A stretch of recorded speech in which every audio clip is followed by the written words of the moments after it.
right. Good morning, everyone. Thank you for joining us on episode 191 of Blowback, Exposing Imperial Decline. I am Billy Bob. I'm on the West Coast.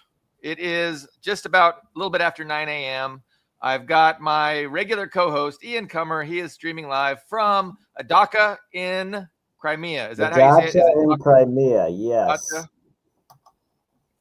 So far, the internet seems to be holding up for you, which is great. I know your dog is giving you a little bit of problems. Hopefully, he will behave himself for the next hour or so. We're into day 4 of the big Iran war, which we have all been expecting and waiting for, for quite some time. And basically, we want to talk about that. We want to talk about, Trump campaigning on not doing exactly what he's doing. In many respects, and just compare our different analyses of the current situation. So, what would you like to start? Yes, we should welcome our commenters, or two commenters. Let's do that. So, I know we have. It looks like 2 commenters already. We have somebody who is endorsing us. Yes, Smokey Lake. He's a commie and he wants to become a commie. The second guy, Franz, it actually sounds he actually sounds familiar. So it looks familiar. I wonder if I think he's actually one of my readers on Reading Junkie. If that's you, because I recognize Franz and I recognize the profile picture. If that is actually you, you should say, hey, yes, it's me. But yes, I'm glad we have some of my viewers and some of your viewers cross mingling. That's a good thing. But yeah, so I'll leave it to you if you want to do the introduction, what you're thinking of. Yeah. So, I mean, personally, so our title, War Against Iran and Trump's Great Betrayal of the American People. So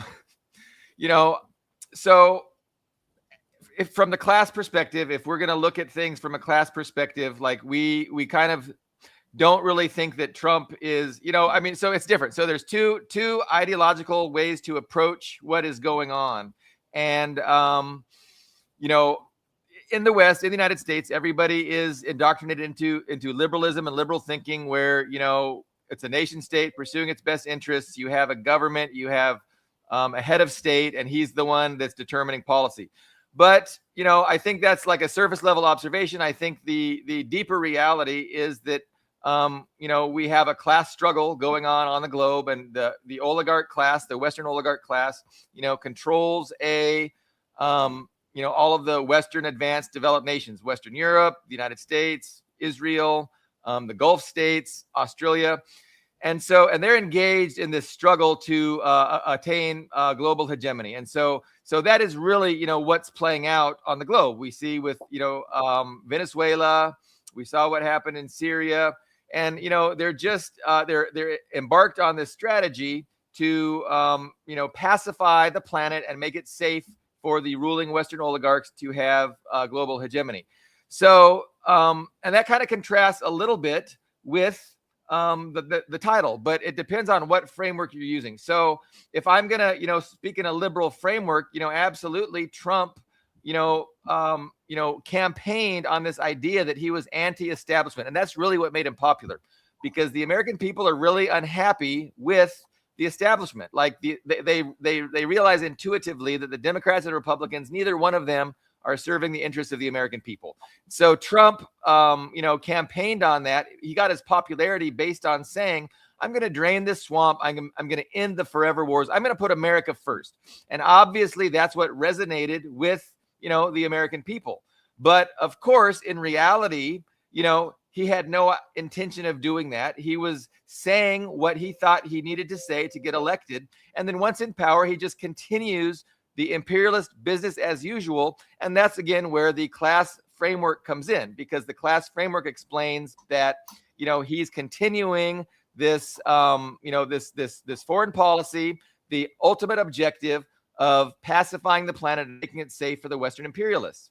The Western oligarchy, the class of elites who run and own, the West. So including all those governments that I mentioned. So that's really what's going on. And if you just stay in this liberal worldview, you can't understand that. So ultimately, the liberal worldview you have to hop out of, and you have to go to a class analysis to understand what's really going on. But so back to what liberals think. So liberals are unhappy with Trump because he obviously lied to them.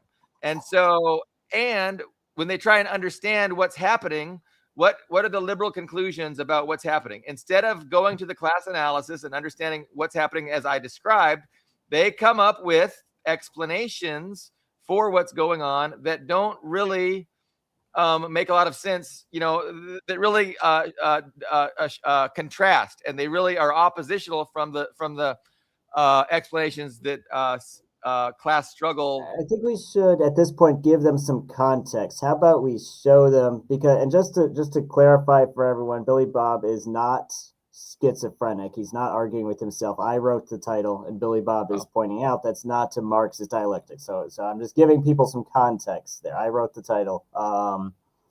Billy Bob is saying correctly that's not a Marxist dialectic that title is based on. And maybe, how about this? How about we show them what I wrote, and then you can show them what you wrote, just so they have the full context. Well, yeah, I mean, we can. So, well, I mean, and I was gonna preface all that, and then I was gonna get into my analysis of how I think the actual war is going and how it's gonna result before we jump into the contrasting of worldviews. But it's okay. Up to you. Let's do that. That was what I was thinking. I was trying to do my best to preface what I was gonna say about so. Basically, depending on your worldview, it really matters. The framework with which you use to view things really matters, and because it defines how you perceive what is going on. Ultimately, though, we do have a battle. There's this battle that's going on, and it is not it's impervious to ideology. You have a war on the ground that is being fought, and whatever your framework isn't going to change what happens on the battlefield. So it's very interesting. We're in day 4, and so the question is, what's going on?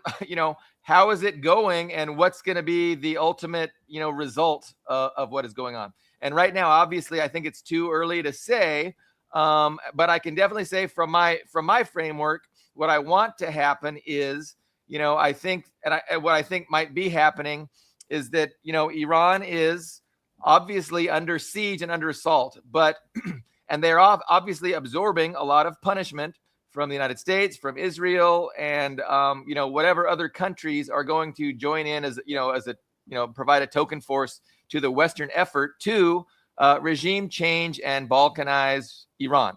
Because ultimately, this is what it's about. It's about removing Iran from the global chessboard as a piece. And so they want to, and it would be it would be great in my framework, the Western imperialists to take this piece off the board. And again, we see that before this, they took the Syrian piece off the board, which then allowed them to really focus on this piece. And so they're being strategic, and they are methodically pursuing their global effort for to pacify the planet and make it safe for them. But I'm thinking that they might have miscalculated. I'm optimistic that they miscalculated, and ultimately I think Iran has the ability to absorb way more punishment than do the fragile Gulf monarchies, and that does little Israel. And so I think we're in day 4. If we're conceiving of Iran's strategy that they have developed over more than 2 decades, I think their whole strategy is to make it a war of attrition, to push this out as long as possible, months. We're talking months, and we know that the U.S. and Israel cannot keep up their attacks. And so really the question comes down to, can Iran maintain their ability to, continue to punish the Gulf monarchies and Israel for months?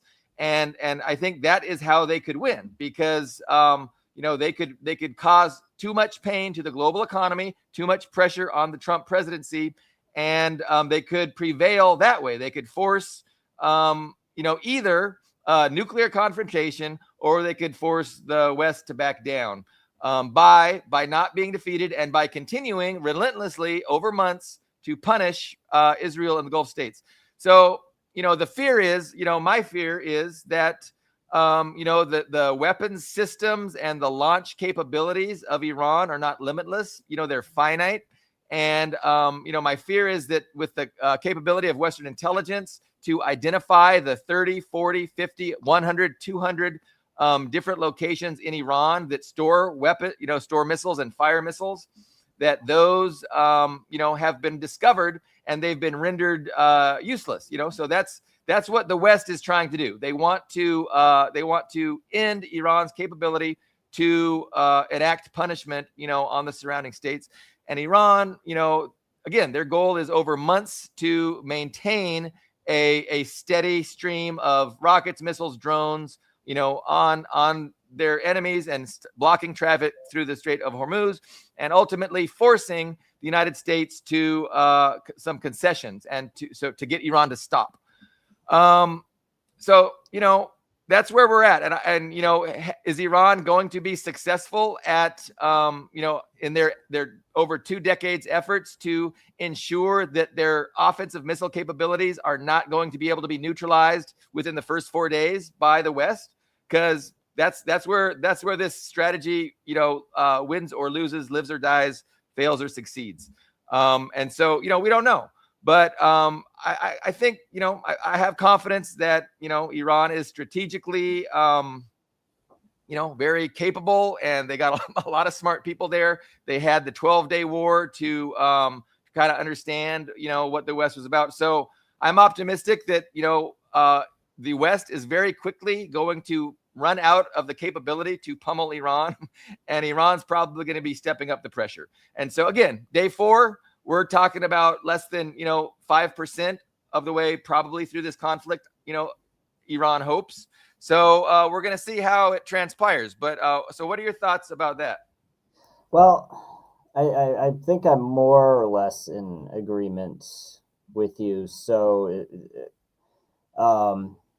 there was the initial U.S. strike, which there does seem to be consensus that what had happened was, because it had been known that there were ongoing negotiations in the last several weeks, and what apparently happened was Trump's team had actually made a concrete offer, or what appeared to be a very concrete offer to the Iranian side that required them to discuss it amongst themselves. So they held a meeting, and it looks like they actually struck that meeting, and it's very interesting how the Western media portrays these things, because many leaders have been killed, and they act like it's just super, like they paint this air superiority narrative that they had like this perfect intelligence where they were striking, hundreds of different targets to kill various leaders, when it's much more. It really looks like they met for a meeting because we had offered a peace deal. So they're like, okay, let's discuss the peace deal, and then we struck the meeting where they had the peace deal. And I just saw actually a few minutes, like literally like 10 minutes before this live stream, I saw that that there was an Iranian, I don't remember his name because I just saw the news. There was an Iranian, I guess, military officer who was arrested on suspicion of working for the Mossad because he had been at several of these meetings and he was miraculously leaving and surviving every strike, and this last time was too suspicious. So that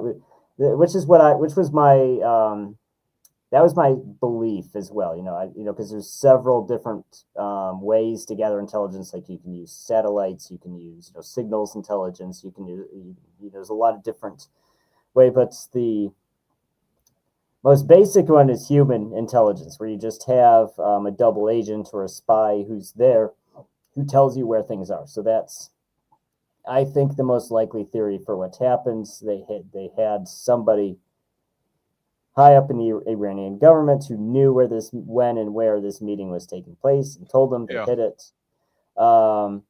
I really think, especially from those early media reports, Trump and Netanyahu was expecting that to cripple the Iranian government. You know, they love the concept of a decapitation strike, and they really thought that was going to work. Now, it did not work. The bureaucracy, the Iranian, because Iran, I mean, it might have worked with Syria, it might have worked with some of these Gulf states that are honestly barely a modern state. They really are they actually are an autocracy. It's actually we love to call everybody an autocracy, but in those cases, those Gulf states is actually a correct label. They're an autocracy. It's a family affair. You take out that one guy, you take out Assad or Saddam or whoever the top guy is, and that's basically the whole government, and it collapses. So that works for them. It does not work when you have a proper nation state, a proper government where it doesn't actually matter how many government officials you kill, because just people just move up through the ranks. It continues. Now, the initial Iranian strikes, it does also look like that they were a lot stronger. Like you said, they were a lot stronger than the USA anticipated. They didn't expect. But also, like you said, there were strikes. We did locate these missile silos and damage them. I don't think they're easy. So I don't think most of these launch sites are being destroyed, because if you think, because you can see our own silos. Some of them you can actually come and see, like the decommissioned ones. If you drive in the Midwest, you can see those missile silos from the Cold War. They're big, concrete, fortified structures. They're meant to survive an attack. So it's unlikely. Again, the Western media is being deliberately vague because they don't want to educate people. They want to feed people a narrative. They don't want to educate you. They want to persuade you. So they don't give details like that. But I think these silos are analysis can explain right. That. So what they're doing is that you hit a silo, it does clutter it. You cannot use that silo until it's cleaned up and fixed.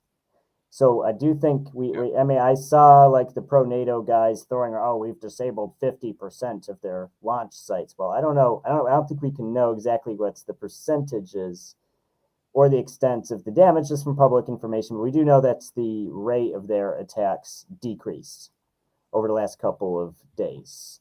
So the question, it's too early to say how effective are these, because it is actually, it's not a nuclear war, but I think it's a similar concept. You want to eliminate the enemy's ability to hit you. Once one side has accomplished that, they win. It's too early to say how that's working, but if Iran can keep a certain percentage of their launch sites and vehicles in the fight and keep this up over weeks, it's very maybe not even weeks, maybe just days. It might even be days.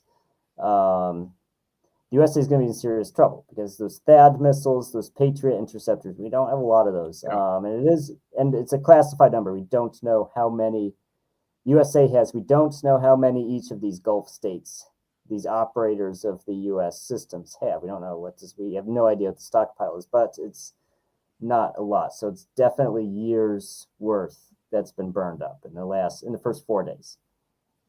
And if Iran is, and I want to just say, I think it's very likely. I think it almost certainly they were expecting the war to be over at this point. They were almost over, like 4 or 5 days, and that would be it. Iran would collapse or ask for terms, and that would be it. And it's,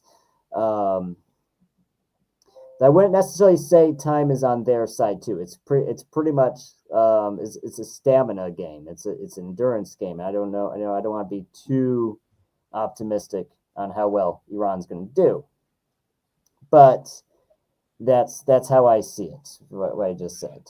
And if they were preparing, for a months-long war of attrition, you would think that Iran is, they're being very frugal with their stockpiles, and they're maintaining enough in reserve for when the West no longer. So they're using all their old stuff to take out all the THAADs and the David Sling and all these air defense, missile defense systems. They're going to be using their older stuff, and then once those things are depleted, that's when they're going to send in their bigger things that can hit with impunity.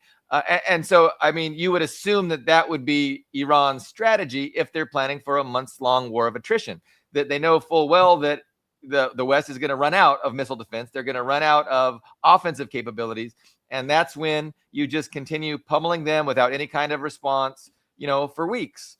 And so, again, the question is, does the West have the ability to neutralize Iran's offensive capabilities and keep them from doing that? Or is Iran's strategy playing out exactly as expected? And very soon, we're at day 4, very soon, by the end of week 1, and for sure by the end of week 2, there will be very little the West can do offensively or defensively against Iran. But, that remains to be seen. But everybody needs to keep in mind that, that's Iran's strategy. And so, at day 4, we're seeing all these photos of Tehran, getting bombarded and carpet bombed.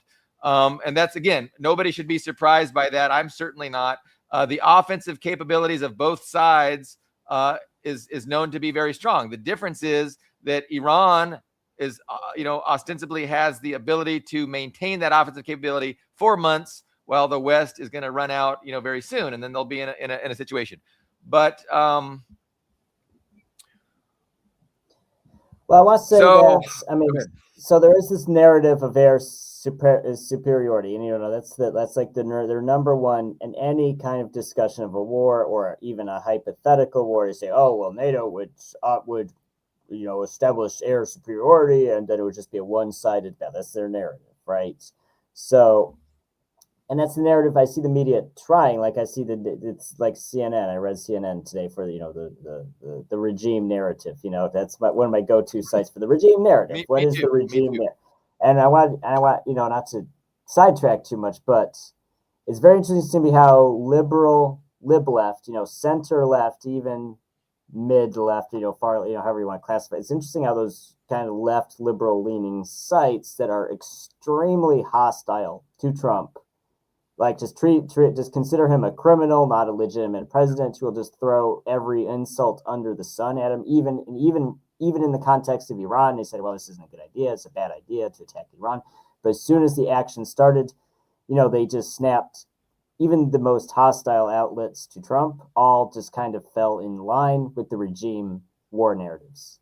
So I think even if Trump totally screws this up and he actually gets impeached for screwing up in Iran, and they're not going to say that even the most anti-Trump outlets are not going to criticize the military. Just like when Biden was president, and all the right-wing outlets and conservative outlets were attacking him. They didn't attack the military. They didn't say, oh, the U.S. military sucks. They're hiding casualties. They're trash. They didn't do any kind of attacks like that. Yeah. It's the same thing with these left-leaning liberal outlets. They really praise the U.S. military as like the supreme force. And so I see this air superiority narrative to say, oh, we have already established air superiority. I don't see a lot of evidence for that. They are striking. They are hitting things in Iran, obviously, but I think they're mirroring the Russian strategy in Ukraine of understanding, well, you know what, the enemy has active and competent networked anti-air defenses. So you fire, these air-to-ground missiles from a safer distance where you're also protected by your own systems. You fire the missiles from a distance, and those missiles find their targets in enemy territory. But you're not flying this image of planes flying unimpeded through enemy territory and dropping gravity bombs on these targets. I don't think that's happening. I don't see any evidence that that's happening. And the story of, and what's also interesting, I want to bring up that the story of those 3 planes that we all woke up to this morning, the 3 planes shot down in Kuwait, that they're very, very insistently saying is friendly fire. The funny thing is I believed it right away. I was like, okay, sure. I could see that because I also kind of was like, well, Kuwait's really, if you look at a map, Kuwait's pretty far from Iran. So I didn't immediately think, oh, is Iran that shot it down? Because it's pretty far away from Iran. I didn't immediately think, oh, Iran's capable of hitting them. But Iran is saying, yes, we did hit, a couple of aircraft. And if we also look back at the Russian information strategy in Ukraine, they prefer to attribute things to friendly fire or accidents, which is just an information strategy. You don't want to, because it's also intelligence. You don't want to tell the enemy your attack was successful on us. So they say, oh, this plane was shut down because there was an accident or a malfunction. Right. Yeah. So we're doing the same thing. So it's funny, after 4 years of making fun of Russia, we're doing basically the same things that Russia did in Ukraine. We're attributing, the Iranians couldn't shoot down our planes. They're not capable of it. We shot down our own planes, which is kind of funny. We prefer to say we shot down our own planes in the midst the Iran shut down. I read this morning there's another way that we're mirroring Russia in that I think Trump said this is not a war, it's a special military operation. And he signed legislation or something, trying to get Republicans to not call it a war. I saw something like that on Telegram. So I wouldn't mind, just contextualizing again what this is about and how there's a continuity of agenda that, that crosses, partisan lines, right? So the Democrats and the Republicans both are in lockstep in this continuity of agenda. And that's why, we saw,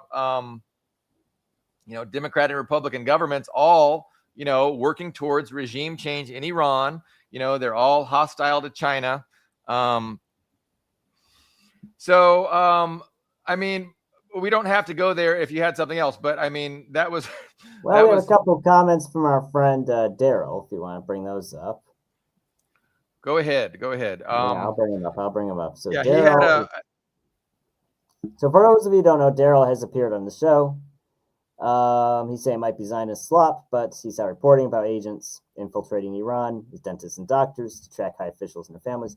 Well, I do, it could be either way because Israel and the Mossad have successfully infiltrated neighboring countries before. Like there's the most infamous case with the cell phones and pagers in Lebanon. But I think in this case, I want to definitively say it, but it's probably Zionist slop in this case because, as I said, these guys gathered. I think the Iranians should not have been that sloppy. They were sloppy and overly trusting of the US's word, but I don't think they needed to do any James Bond level tracking to figure out where this meeting was being held. And I think also the USA does, as far as the Imperial Court, does have far greater security, like for the president and for senior officials. If you go to other countries, most of them, it's not like that. Like, you go to other countries and you'll see like the prime minister or the president's basically sharing the same elevator with the citizens.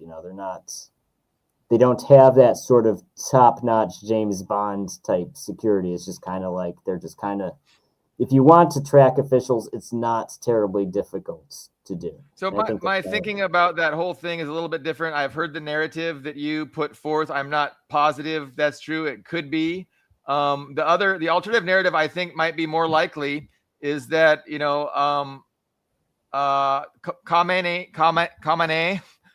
as opposed to Khamenei,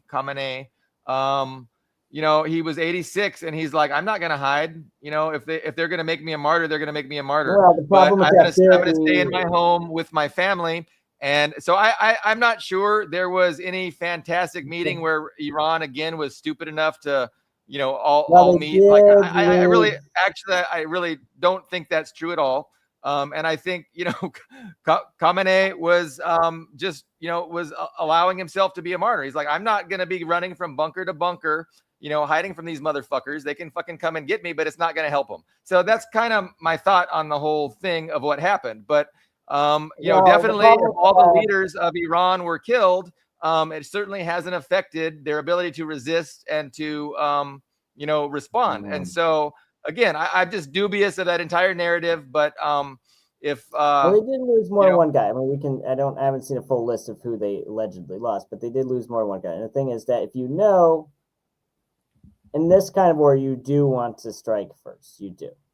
I mean, regardless of, I know there's the moral. Well, Iran was never going to strike first. War, blah, blah, blah. But if Iran knew they were about to get, their butts handed to them by this missile strike, they would have struck first. Because anyone who deliberately Well, does not strike first is an idiot. So I mean, so I'm going to I disagree think with they were that, but genuinely surprised. Like look at Ukraine.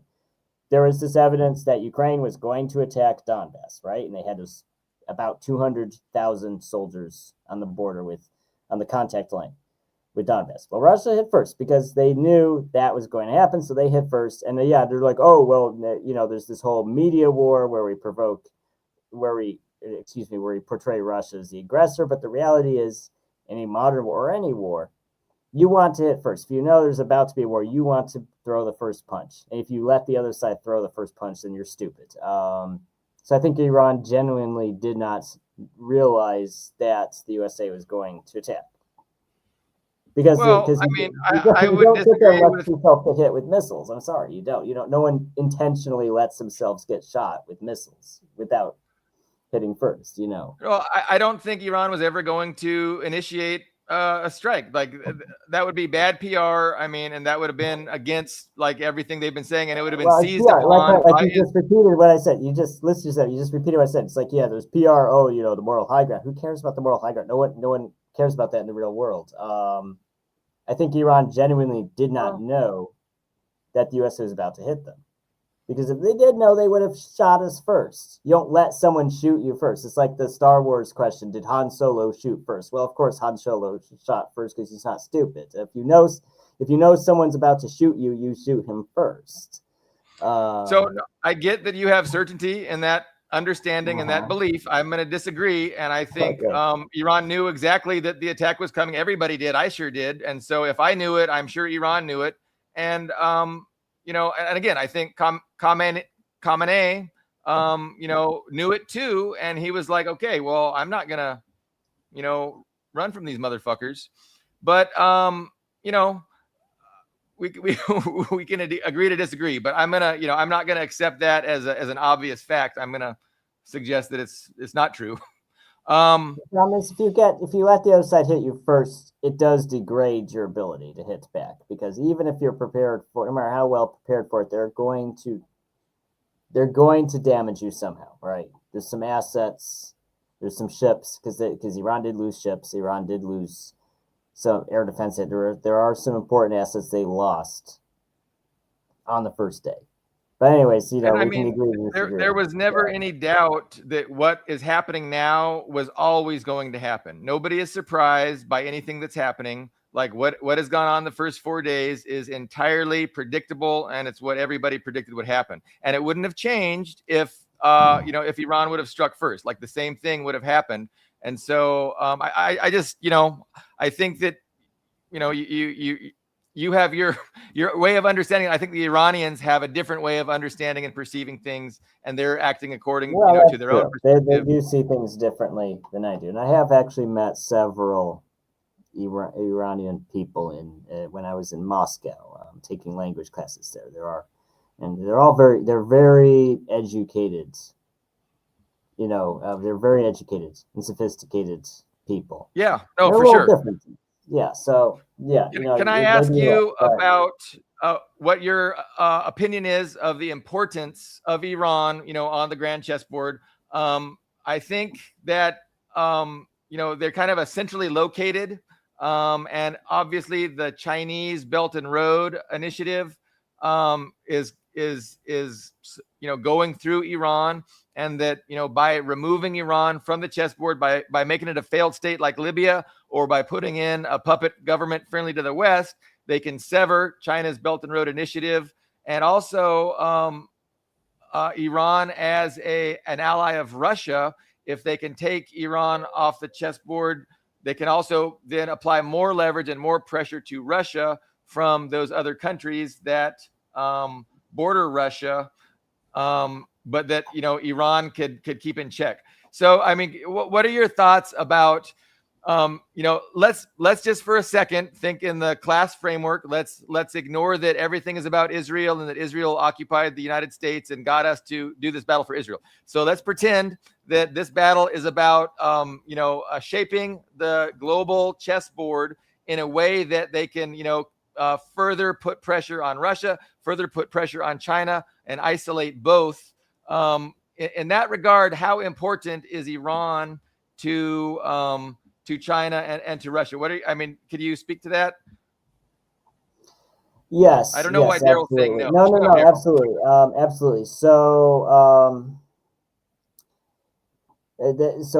so Iran is strategically very important, right? During the Great Game in the 19th century, after the Napoleonic Wars, between the British Empire and the Russian Empire, the focus of that power struggle was in the Caucasus and Central Asia, so basically the areas that threaten Russia's underbelly and also threaten Britain's Indian colonies, because they wanted to destabilize Russia in the south, but also there was this possibility that Russia could retaliate by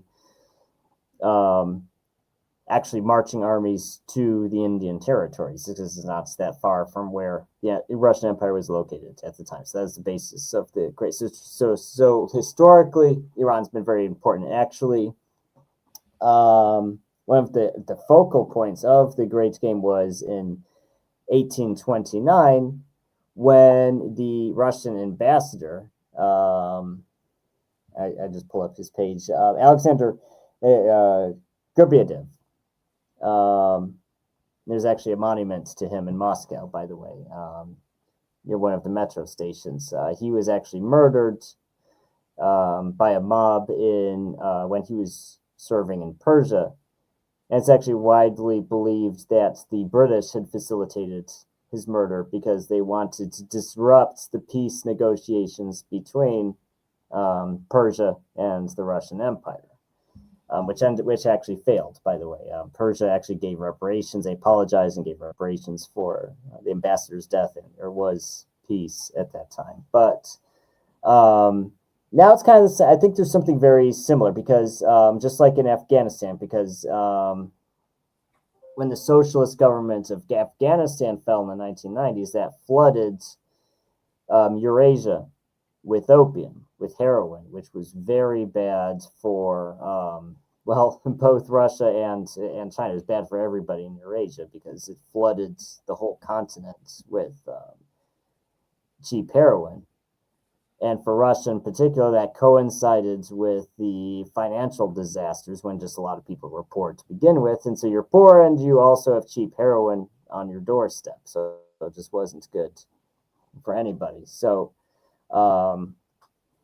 and actually, to this day, by the way, it's not commonly known, but to this day, there are Russian peacekeepers who are invited to be in Tajikistan, even though Tajikistan is not part of Russia anymore. It's not part of the Soviet Union anymore, because there is no Soviet Union.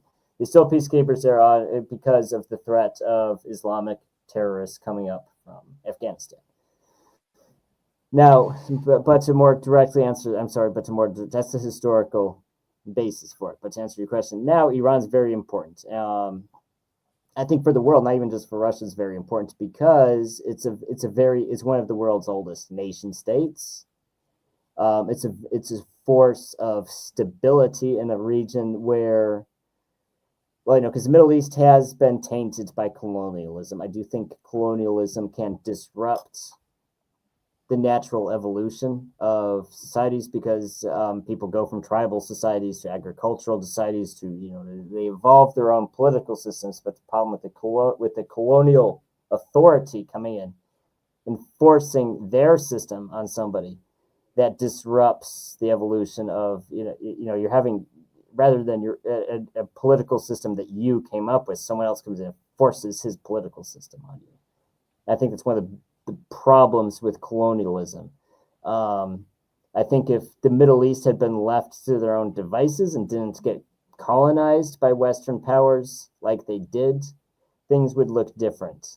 But the way things stand now, these Arab states, these Gulf states have these Western models of governments that just don't work. I alluded to that earlier in the show.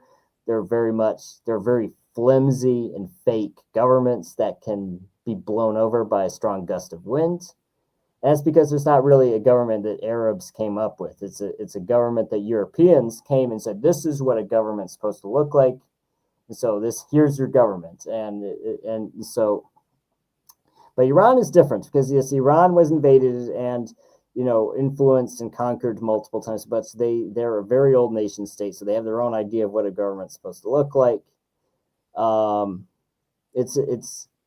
I think even the Arabs who don't particularly care for Persians or like Persians very much still respect them because they're like, okay, Iran's a serious country. Even when there are enemies or adversaries, we have to respect them. So in every sense of the word, it's a center of gravity. It's a force of stability in the Middle East and West Asia. If they were balkanized, it would be huge. It wouldn't even just be a regional disaster. I think it would be a global disaster. It would set the human race back. Yeah, if I mean, Iran it's was defeated like that. from the perspective of class. From the class perspective, Iran is definitely part of the axis of resistance. It's one of the three major countries that are demanding their own sovereignty and resisting, Western occupation and Western hegemony. And so, if the United States, the West, Israel, the Gulf nations are able to regime change and balkanize Iran, it would be a tremendous blow to the axis of resistance. It would be a tremendous blow for Russia and China, and it would be a tremendous benefit, for Israel in the region and the United States. And you would see the project of Greater Israel continuing. And so it's very interesting when we talk about the relationship of the Gulf states to Israel and playing out this PR game, because again, you have all these governments, the Gulf state governments, the Israeli government, and they are all kind of in alignment, right? They're all on the same team, but the Gulf states have to pretend that they oppose Israel because of Israel's behavior in Palestine, because Israel's efforts to destroy the Gazan people. And the people in the Gulf states themselves are adamantly anti-Israel. And so these governments are playing a double game, right? They're pretending, Saudi Arabia doesn't even officially recognize Israel as a state, to this day. And yet, they are totally all in on this thing. And so now from Israel's perspective, the Gulf states are not, what was I going to say, Ian? From Israel's perspective, the Gulf states are not necessarily enemies. They're not necessarily. Israel. I think Greater Israel wants to eventually subjugate and destroy those people. Right, and this is the problem.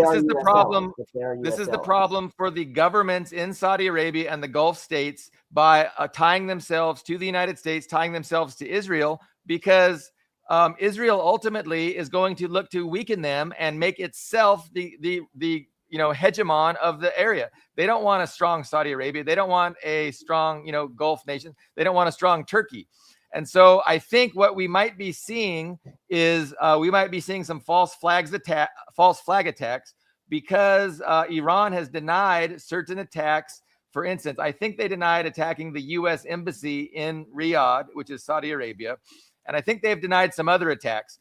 But you might see Israel, doing some false flags in order, if not, it might just be to justify a certain position from the Gulf country governments, right? So the Gulf country governments might be wanting Israel to provide them an excuse to attack Iran and to wage more, wade into this conflict with more. So let me interject. Okay. Yeah. Yes, it's a problem for those Gulf states that are aligned with Israel, with the USA, and whether they admit it or not, with also Israel. And now you had Huckabee, who went on air to millions of people and said Israel has the right to conquer and subjugate and genocide these people because the Bible says so. The Old Testament says so. It's very problematic for them. I do want to We've had several new comments here. I want to keep up with our comments. I don't want people to feel like we ignore them. Daryl, I don't know what Daryl's upset about. He said no, like Darth Vader, like the Darth Vader. No, I don't know what he's upset about. Maybe you can explain. Dust says most sane human people would want peace and won't attack first. Well, world is unfortunately not a sane place. And he follows up by saying U.S. imperialism attacks Iran to cut off oil to China, control global oil supply, along with destabilizing and maintaining poverty conditions. Well, no, I think it does not benefit the U.S. to attack. And I think I disagree with Billy Bob on this too. It does not benefit U.S. policy to attack Iran. But it does benefit Israel. And it's not even Israeli economic policy, it's Israeli ideological policy. And this is actually my issue with the Marxist-Leninist dialectic. I think it's very useful. My first introduction to the Marxist-Leninist dialectic was actually at college, at university. We had a class on, it was an elective class.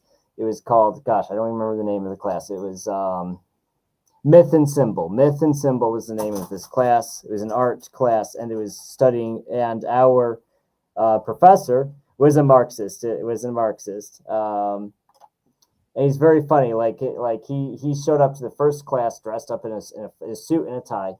And he got more and more casual as the class progressed, and by the finals, he was just in a t-shirt and he had full sleeve tattoos. And he in the first class, he just told us that he's a professor because he tried to start a rock band. The rock band didn't work out, so he decided to teach instead. But my main problem with my point is I agree with Marxist Leninist dialectics with as a lens to view the world. My problem with it is when it comes to putting words in people's mouths and being a strongman. So I think if you go to Israel and you ask a Jewish settler, a Zionist supremacist, why are you doing this? Why are you doing the things that you're doing? He's not going to talk about, because I'm a capitalist who wants to take over the world and suppress the working class. He's not going to say that stuff. You ask, I think if you ask Huckabee, why are you in private, not on the camera, why are you doing this? He's going to say something very different. So that's my main. I think it's not just money. People are motivated by more. Man cannot live on bread alone. There are, I think there's maybe a Marxist tendency to poo-poo religion and ideology and say, well, that's not it. Well, I think even a very rich man can be ideologically motivated. He can be a fanatic. He can very sincerely believe in an ideological cause and be willing to make personal sacrifices because he actually believes that's the right thing to do. So I think some of these people do truly believe in Zionism. They do truly believe in Christian evangelicalism. They truly believe these things. But it's not just. You think that I agree with that. Do you think that's a contradiction though to the Marxist-Leninist worldview?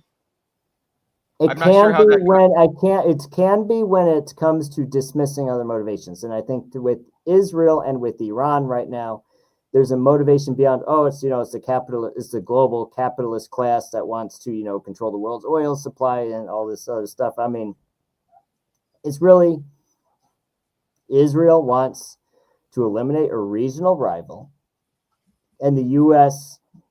Elites, the capitalist class, the political class, we can make some theories on why that is, but they are captive to Israeli influence, and we can make speculation as to why that is, because it could be, say, the Epstein files, or it's because it's AIPAC money. But the point is, Israel wanted the USA to attack Iran.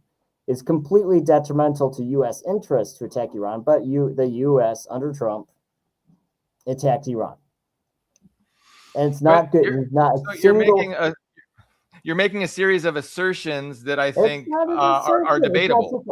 So how does the U.S. Okay, so tell me this: how does not leaving Israel, completely cutting Israel out of the equation? How? Let's say Iran is defeated. Let's say, best case scenario, Iran is defeated. Leaving Israel completely, not mentioning Israel. How does the U.S. benefit? Well, again, it depends on your framework, right? And so if you perceive that the world is comprised of nation states that have national interests, and if you think you can determine what those national interests are, and that then you get confused as to why they're not pursuing those national interests. So that's liberalism, right? That's Mearsheimer, that's Sachs. They pull their hair out. Why is Europe suiciding itself? Why is the United States doing this for Israel? It's because they're fundamentally missing what is going on. And again, what is going on is a class-based empire, a Western empire that is seeking global domination. And so through that lens, that explains what the United States is doing and why it's doing it. From the perspective of the United States working class, it is absolutely not in the interest of the United States to do what it's doing. But guess what? We're not the ruling class. The ruling class is comprised of these wealthy elites who have more loyalty and more allegiance to the wealthy elites in Western Europe than they do to any idea of a nation state called United States, or to the working class of this country, the majority of people that comprise this country. So they're loyal to themselves. They have developed a global empire, and they are using that global empire to further their own oligarchic hegemonic interests. So, I mean, that is, again, that's why, you have these different frameworks. One framework is capable of realizing what's going on. The other one is incapable. And so I don't know if, here's my problem. So here, and this actually illustrates both what you're saying and what Dust is saying. I mean, I get it. I understand what you're saying, but my problem is that if you are an American capitalist, and you just want this system of the petrodollar and just this global hegemony to last, you wouldn't be doing what they're doing. And actually to an extent, I was using Marxist dialectics in the first year of the Trump presidency, because when Trump took office, I wrote some very optimistic articles about it, because it was to me, it was so simple. It's like, look, they make peace with Russia because Russia is not a communist country, whether we like it or not. It's not a communist country. Putin is not a communist. He is the successor to Yeltsin. He is pro-American. He's pro-dollar. He's not anti-dollar.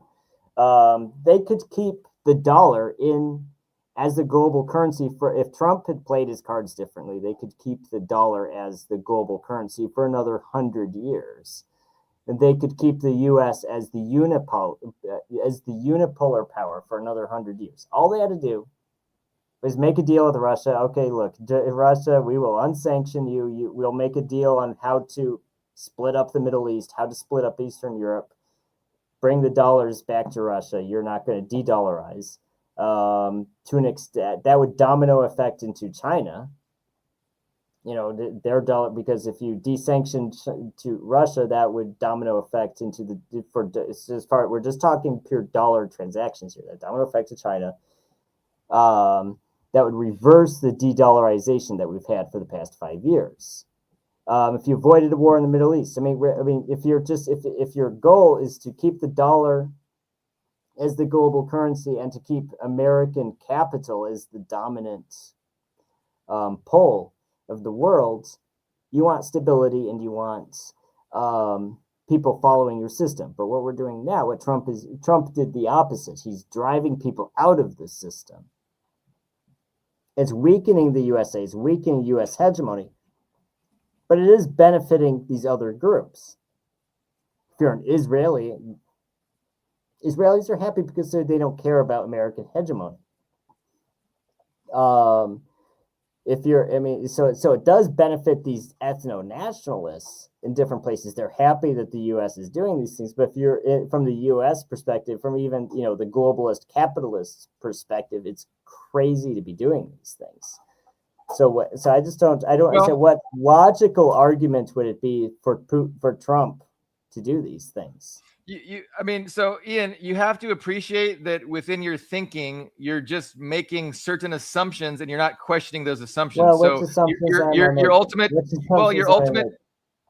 No, but you need to reflect on your own thinking and recognize that there's assumptions implicit with your conclusions. And so some of those assumptions, need to be discussed, because I think they're debatable. So, you're assuming that you understand the global interests of the Western capitalist elite. You're assuming that what you think is their interest is what they think their interest is. And so that's a huge assumption. And I think we're going to disagree on over what they think their interest is. So, of course, if you assume that their interest is exactly what you think it is, yeah, then nothing makes sense. But that is a huge assumption, Ian. And you have to understand that within your thinking that, you know, your conclusion is predicated on this assumption that's entirely debatable, that you're just not even seeming to question. Like, why are you so certain that you are in the minds of the global capitalist elite and you know what they think their interest is? So these are the kinds of things that you have to really think about. And you have to question your own implicit assumptions. And I don't see you doing that. I see you coming out with a conclusion that to you seems like common sense, but it's predicated on a whole bunch of assumptions that I think are probably wrong and definitely debatable. I don't think it's, you're right, it's an assumption, but I think it's a fair assumption because I'm sure you would feel safe if I was Donald Trump, like if I was like in one of those 1990s comedies where you body swap with somebody, if I body swapped with Donald Trump, I would want to be respected by my allies and feared by my enemies. That's what I would want. If I was Donald Trump, I'd be like, I want to be taken seriously. I want a legacy. I want people, in 100 years to look back and be like, wow, Donald Trump, even if I don't like what he did, he was a serious dude. He was like, he was a very serious political leader who made great accomplishments. But Trump is doing the opposite of what you would need to do for, people 100 years look back and say, wow, what a great president. We're going to carve him into Mount Rushmore. They're not going to carve Trump into Mount Rushmore. He's going to be remembered as one of the weakest and most ineffective presidents. Can you really can you honestly tell me that Trump has been a great president? Well, again, we're approaching this from two completely different worldviews. Do you think Trump is a Marxist? Do you think Trump is a Marxist? He's like, well, I'm looking at this from the class. Is Trump doing a class analysis here? So no, you gotta listen to what I'm saying, because I'm trying to explain certain things, and I don't think you fully appreciate the difference in our worldviews, right? And so I actually I've been writing a lot these past weeks, and what I wrote yesterday morning was that Trump is being used. So again, the Western capitalist class is in a state of decline, right? And it's realizing that the rising powers of Iran, Russia, and China pose an existential threat to its global hegemonic desires, and it wants to maintain global hegemony throughout the rest of the 21st century. It realizes that China is the primary impediment to that, and so they're using Trump to really escalate this war. And regardless of what happens, either Trump is successful, right, and he takes out Iran. I think he will be on Mount Rushmore. More likely, he's going to fail, and the Democrats are going to come behind him and try and distance themselves. They will try and distance the ruling establishment from what Trump is doing right now. So Trump is doing a lot for them. He is really accelerating and heightening this effort to maintain global hegemony. You see what he did in Venezuela. You see what he's doing in Iran. Like nobody's gone this far with Iran, and he's just really aggressively pursuing what the Western Empire determines really needs to be done. And there's a continuity of agenda. And so, but they're hoping to identify the person of Trump, the individual with Trump, with all of this. And then when Trump is done, whatever he happens, they're going to distance themselves from all the things that he does. Say, hey, he was wrong to do that. He shouldn't have done that. Let's go back to business as usual. So I think he's being used, and I think he's being used willingly. And you can see this play out because, like you said, either before the show or during the show, like CNN, like everybody is in support of taking out Iran, and just like they were in support of taking out Venezuela, there was no real political opposition. So political opposition doesn't really exist. The proper perspective in the United States is to understand that it's two political parties that belong. What do you mean by used willingly? What do you mean? I mean, I want to hear your position. What do you mean by used willingly?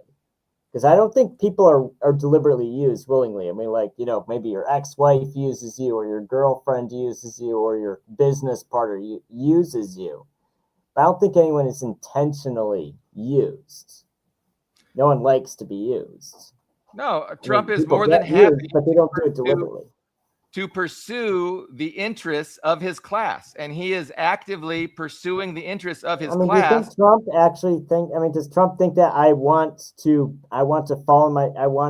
I'm doing this for my class? Do you think that's a thought that's passed through Trump's brain? Yeah, I think he perceives America as to be comprised of his wealthy elite friends, and he is going to make America great again. And he's gonna destroy the rivals to American hegemony, and this is what he thinks. And he doesn't care what you think, because he doesn't care what most people think. He cares about furthering the interests of his class, of the ruling elites, the oligarchs. Those are the people he cares about. Those are the people he represents. Those are the interests. Those are the people whose interests he's pursuing. Absolutely. I would bet $1 million. I don't have $1 million. I can't bet to this, but I would bet $1 million that Trump has never in his life had the thought, I'm doing this for the wealthy elites. I mean, a Marxist would think that. Someone who uses Marxist dialectics would think that he's doing this and that's my issue with. So your counter argument is that he has a genuine concern for the working class, and he's trying to help the working class. Listen to me. I respect assigning economic motives to social and political movements, but we have to understand that individual people's brains have other motivations. I think Trump is not, I can assure you, Trump is not using Marxist dialectics when he makes decisions. No, he's having class solidarity.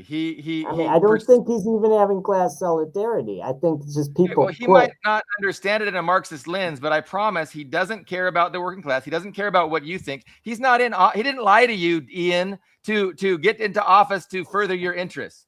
He wouldn't have had to. He would have just fucking told you. What?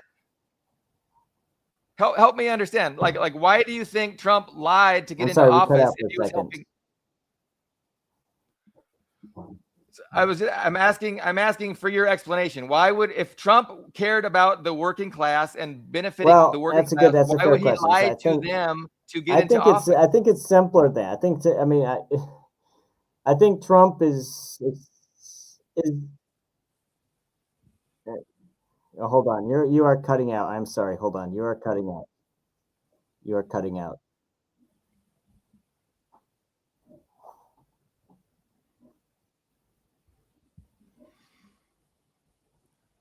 Well, I can see you. I can hear you fine. I'm not sure what the audience can see, but I would be interested in, because I get mind fog when I'm trying to understand what you're saying and trying to answer, your mental position on things.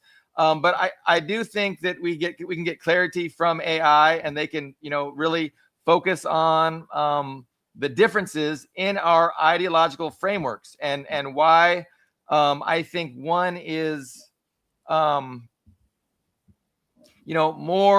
more accurate and better explains things than the other. And so a lot of the things. Okay, so we're going to go into this in this portion. I think we should show the original article first, which is short, and then we can show the analysis of it. What do you think? So I put into AI your article in its entirety, and I said, how does this analysis contrast with my own? Right. So I'm asking AI to take your ideological framework, compare it with my ideological framework, and then so they can demonstrate, the differences. And so your article starts out, talking about Trump. Just read these, because some of our I know for a fact some of our audience are listening, not reading. So let me just read these 3 paragraphs. Sure. And then we can analyze. How's that? Okay. So this is, by the way, guys, this is on readingjunkie.com. This is just the blog post that I advertised the live stream on. So I'm just going to read these 3 paragraphs real quick, and Billy Bob is going to talk about his AI analysis of this article. So You're such a good sport, Ian. Thank you. All right. No, I try to be a good sport. I try to be a good sport for everybody. Trump was sworn into office. I'm sorry, I need my glasses for this. So Trump was sworn into office with a popular mandate from the American people. No more wars. It has been many years since the president has started his term with so many easy, low-hanging fruit. And yet somehow Trump managed to fumble them all. But it is his foolish war against Iran that is likely to sink him in the midterm elections. Nobody likes a quagmire, and casualties that were easily avoidable, especially against a threat nobody except Israeli lobbyists was actually worried about. Unfortunately, the MAGA people, are Shaboskois, useful idiots for Israel, who are so under the thumb of Zionist interests, they'll sink their own political movement for the IDF's short-term strategic goals. All that said, I don't think Democrats who sat out the 2024 election or protest voted made the wrong decision. You can't control the actions of the opposing party, but you can control your own. You can control your party by punishing them for ignoring the things you want. During the Gaza genocide, Kamala Harris advertised herself as the lesser of two evils, which was unacceptable. It was also insane, because what is worse than a genocide? The best that could be hoped for at the time was that Trump would take a pragmatic, realist approach to the Middle East, which would be an improvement over Biden unconditionally supporting every single Israeli aggression. But now the pendulum has swung to Trump, not Biden or Kamala, falling on his sword for Israel, which I think will likely lead to the crushing electoral defeat in Trump's impeachment. And I don't feel the slightest bit sorry for him. So that was what I wrote on a Reading Junkie. And Billy Bob did this, I guess it's a sentiment analysis on DeepSeek. Yeah. So I said, It's how does this analysis? The thing that DeepSeek is good at is sentiment analysis. So it's good at that. So I asked it. So I put in your, your article, and I said, contrast this with my own, worldview. And so they're really good. Like, I mean, it's better than I can do. And so I've already trained this thread here on DeepSeek to kind of understand class analysis, and so they're really good at pinpointing exactly where the limitations and divergences of these two competing frameworks, because they're really competing frameworks for how we understand reality.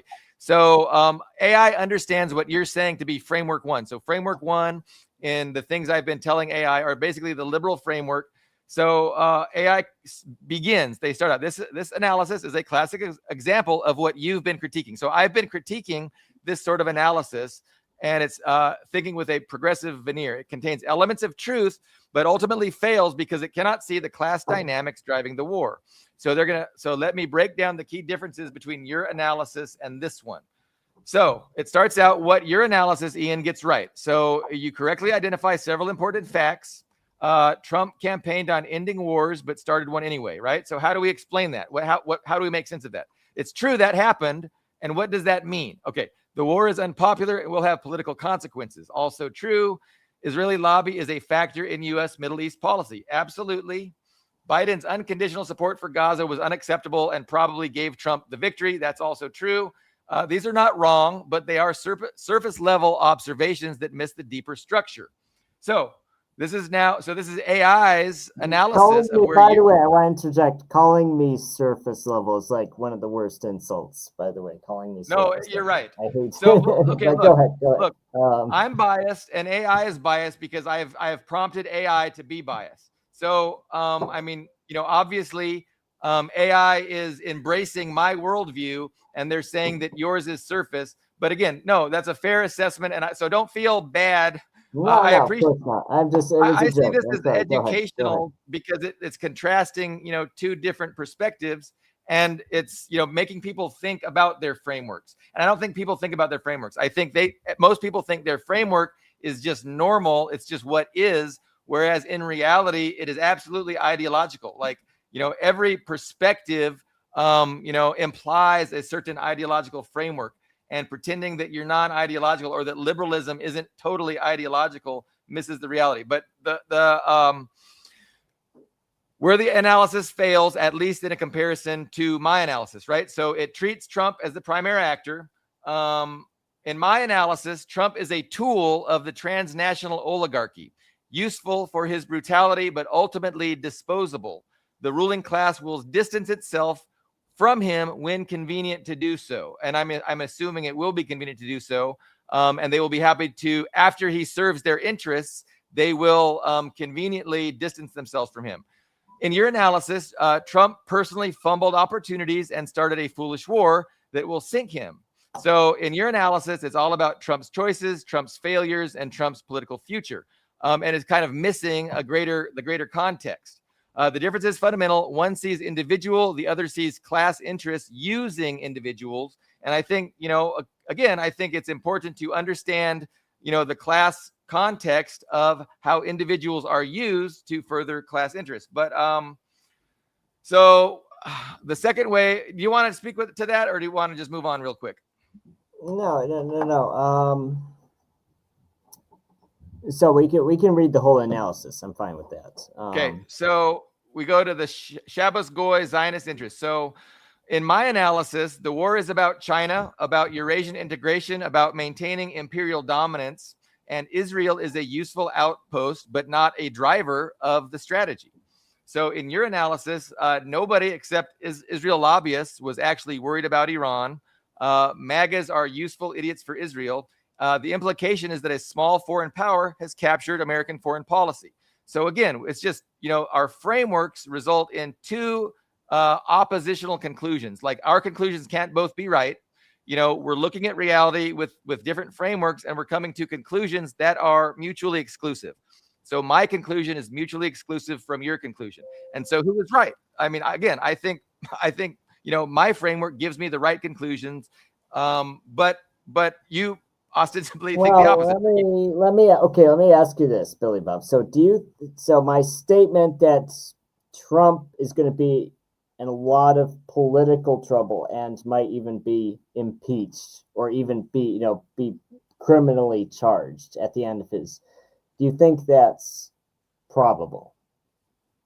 Do you agree with that? Or it's do you possible. agree with I think it's possible. I think there will be an effort. I think Trump's going to fail, and there will be a huge effort to distance both parties from Trump. I think that's a possibility. They'll just move on. I mean, the media narrative is so dominated by the interests of the ruling class that it's easy for them to shift narratives. But I think definitely, the Democrats are going to want to win. I just saw the governor of California say how, it was just awful that those 167 girls were killed in Iran by Trump. And so I totally see them, doing a 180, distancing themselves, when in reality, they're fully on board and they want Iran to go down. They want to use Trump to do it, but they don't want the political fallout. They don't want to awaken people to the reality of this whole system of class struggle, because everybody's immersed in this liberal ideology, this liberal, religion, really. And so I think it's possible that Trump gets impeached. And it depends on how things go. But nothing is determinative. It's not determinative, but if you understand the dynamics that are shaping things, it helps you to have a good idea of what'll happen depending on certain variables. Do you want to say something, or can we continue with number 3 here? Go ahead, continue with number 3. So it frames the choice in electoral form. So in my analysis says elections are theater. Both parties serve the same ruling class. The only real choice is between systems and not candidates. And the whole point of the system is to convince people that your perspective is correct, right? That there's only one system possible, and we have to do what your analysis suggests. So your analysis suggests that Democrats who sat out or protest voted made a tactical choice. Kamala was unacceptable because she was the lesser of two evils. The hope was that Trump would take a pragmatic, realist approach. So we hoped that Trump was not lying to us. We knew that Kamala was awful, and so a lot of Democrats sat out. So the conclusion of your framework is the classic liberal fantasy that better candidates, better tactics, better pressure within the system can produce change. My analysis says that the system itself is the problem, and we have to change the system. Ultimately, by changing the system, I just mean changing the ruling class. So the oligarch class is not the ruling class, and the working class is the ruling class. So that's the systemic change that I believe is absolutely necessary for any kind of improvement to take place. So your framework imagines accountability through impeachment. In my analysis, the ruling class. Doesn't actually. Now that's the first thing the AI got wrong. So I don't see it as I don't see impeachment as accountability. I mean, it is to an extent because he's the president and he deserves. I don't feel sorry for Trump torpedoing himself with Iran, but I mean, it's maybe this is frustrating for me because on one hand it's not directly disagreeing with anything I said, but I think it's oversimplifying human motivations, right? People can have emotional and personal motivations. True, and that fact doesn't contradict anything, but right. So maybe ask you this in your own words. What do you personally contradict in what I said in those 3 paragraphs? Well, I'm not sure why we're I'd like to finish the. I mean, the AI criticized me, but you personally. No, my basic criticism is that you're just not looking at it from the framework that allows you to understand what's going on. That's it. You don't get what is taking place. You don't get the motivations. You don't get the why. And that's why you get lost in the liberal theater, in this politics stuff, in this the partisan Democrat versus Republican, the individuals, like all this stuff is designed. It's liberalism, and it's intended to again obfuscate the reality of class interest. And that's why I'm always calling liberalism a deliberate lie. It's a religion that benefits the ruling oligarchy because, again, it conceals what's actually happened, and it renders everybody stupid and incapable of really seeing clearly. And they don't want people to see clearly. That's why they own all the platforms of mass communication. That's why they control, the kinds of ideas that are allowed mainstream proliferation. And so it all just makes sense. And so, at a fundamental level, that's why I disagree with a fundamental level on the implications in the title of our program, on the implications of your article. Like I'm just saying from my framework, it misses everything. You know what I'm saying? It misses what's going on, and what's going on is class struggle. And it's only through the lens of oppositional class interests that you can really understand that, our government is not loyal to our country. Our leaders are not loyal to our country. They're loyal to an international class of people. And that is who they represent. And that is what their actions are meant to benefit. But that's my own words. I'm going to go back. We're just run through this really quick so I can get closure, Ian. I'm so sorry. Go ahead. To do this to you. Let's see. Okay. So your framework, AI suggests that it imagines accountability through impeachment. My analysis says that the ruling class will discard Trump when useful. They will blame him alone for all the illiberal criminality while continuing the same imperial policies. Like we've seen this over and over. Everybody hated George Bush. Oh, you invaded Iraq. It was the wrong thing, but they supported him the whole time. And then guess what? Did those policies end when Barack Obama came? Absolutely not. It was a continuity of agenda. It continues.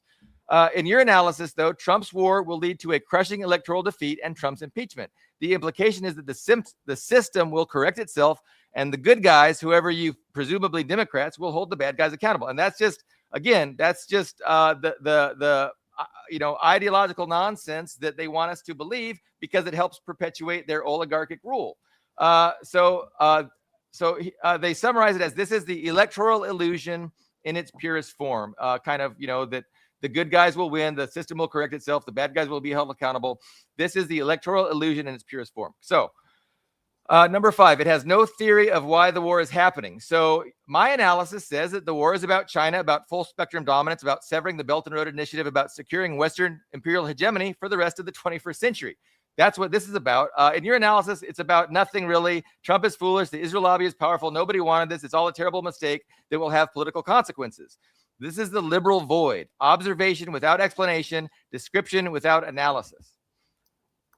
The deepest difference. My analysis answers the question why at the level of class interest and imperial strategy. This analysis, your analysis, cannot answer why at all. It can only describe what happened and express moral outrage. This is not analysis; it's commentary. According to the AI. To be fair, the author is not entirely wrong. The Israel lobby exists. Trump is foolish. The war is unpopular. These are all true, but they're true in the same way that the Titanic hit an iceberg is true. It describes the event without explaining the system that built the ship, chose the route, and ignored the warnings. My analysis explains the system. This one just describes the collision. So AI says, your piece is exactly what I've been writing against. It's framework one that sees nations, individuals, and lobbies, but it cannot see class. It's a perfect example of why liberalism fails. It can describe the symptoms, but never diagnose the disease. So I do have closure now, Ian, and I'm running out of saliva in my mouth. No, it's it's been a okay. good sport to be ambushed. So, like it's funny that your AI mentions the Titanic because it's like saying, it's like this class model says, well, the Titanic sunk because the global elites wanted the Titanic to be sunk to further class interests.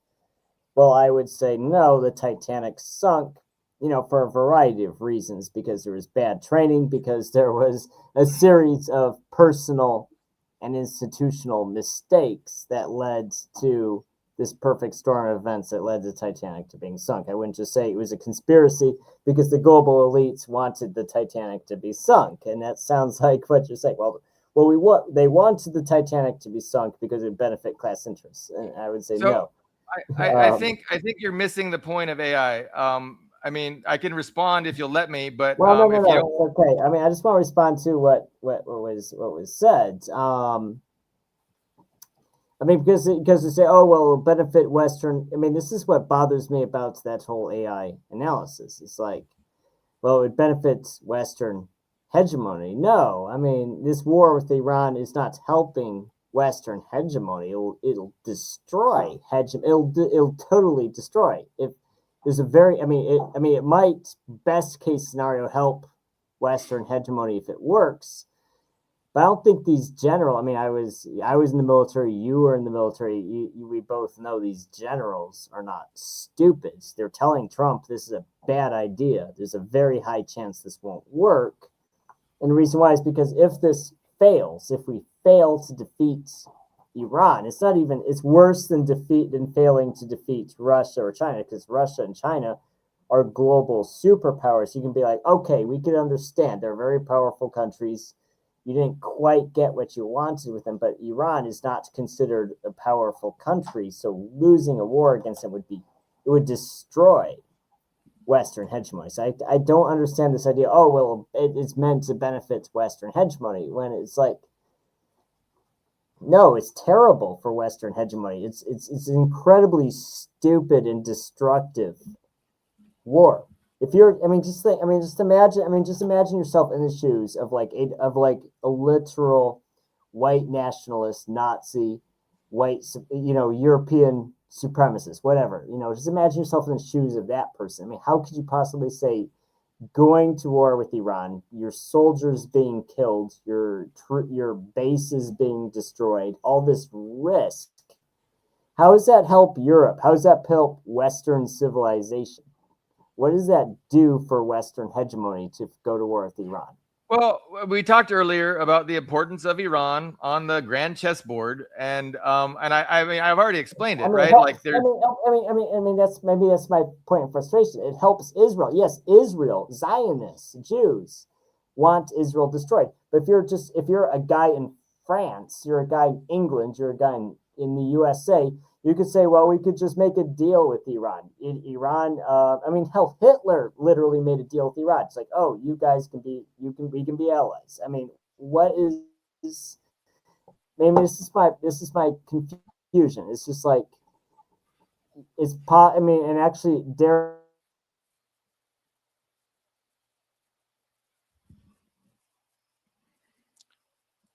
So hopefully, go ahead. I mean, there's a lot of things. I mean, I've talked to Daryl on Facebook. There's a lot of things I don't. He says, Billy Bob, your perspective relies on a.